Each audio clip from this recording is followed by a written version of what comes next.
श्री हरिः श्रीमद् भगवद गीता अध्याय 12 भक्ति योग। अर्जुन बोले, जो अनन्य प्रेमी भक्तजन पूर्वोक्त प्रकार से निरंतर आपके भजन ध्यान में लगे रहकर आप सगुण रूप परमेश्वर को और दूसरे जो केवल अविनाशी सच्चिदानंद घन निराकार ब्रह्म को ही अति श्रेष्ठ भाव से भजते हैं, उन दोनों प्रकार के उपासकों में अति उत्तम योग वेत्ता कौन है? श्री भगवान बोले, मुझ में मन को एकाग्र करके निरंतर मेरे भजन ध्यान में लगे हुए जो भक्तजन अतिशय श्रेष्ठ श्रद्धा से युक्त होकर मुझ सगुण रूप परमेश्वर को भजते हैं, वे मुझको योगियों में अति उत्तम योगी मान्य हैं। परंतु जो पुरुष इंद्रियों के समुदाय को भली प्रकार वश में करके मन बुद्धि से परे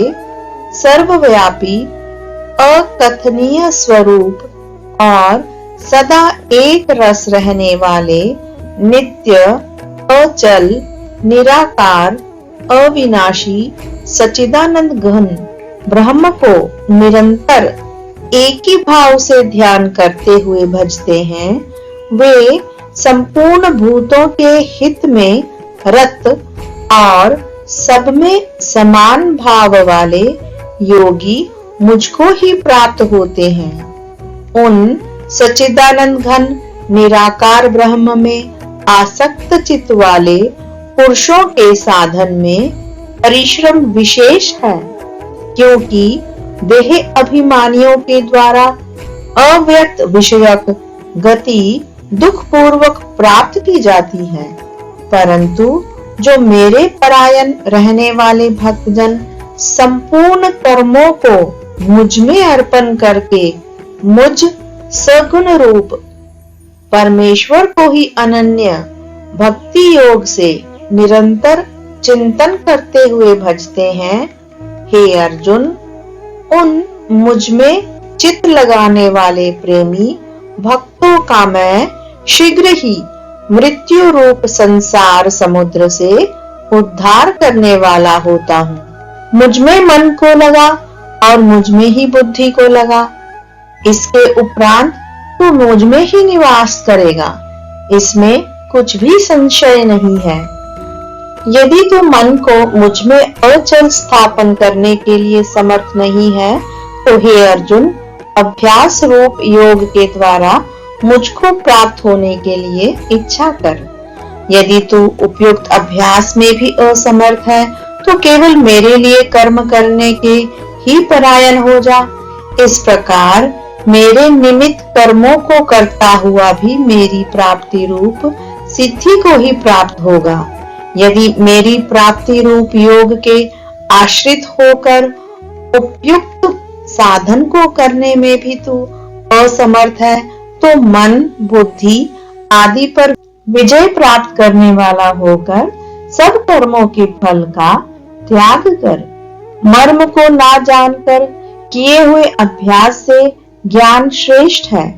ज्ञान से मुझ परमेश्वर के स्वरूप का ध्यान श्रेष्ठ है, और ध्यान से भी सब कर्मों के फल का त्याग श्रेष्ठ है,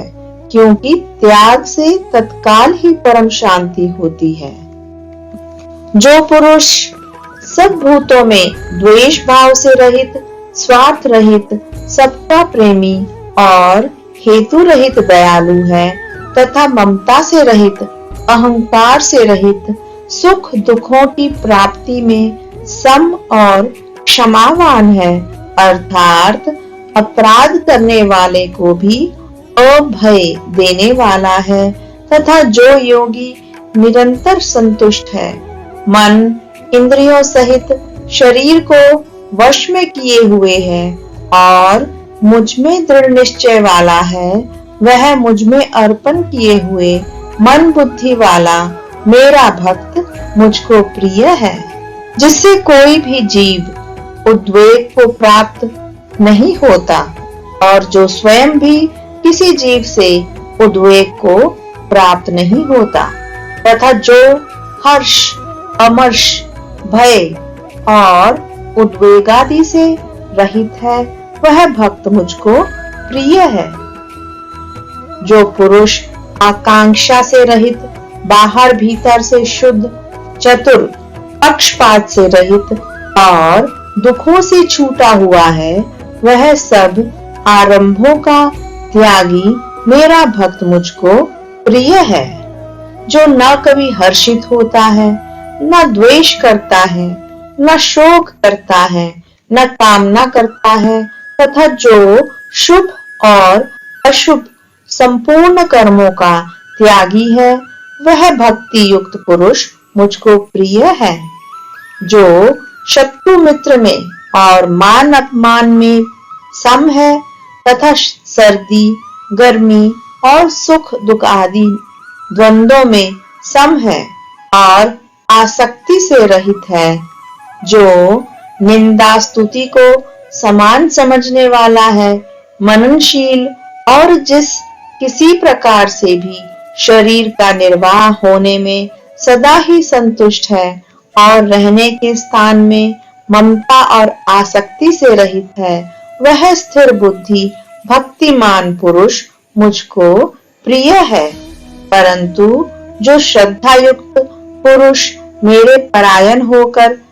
इस ऊपर कहे हुए धर्ममय अमृत को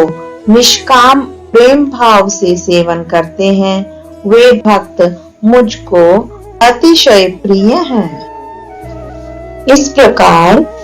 उपनिषद, ब्रह्म विद्या तथा योग शास्त्र रूप श्रीमद् भगवद गीता के श्री कृष्ण अर्जुन संवाद में भक्ति योग नाम का 12वां अध्याय संपूर्ण हुआ।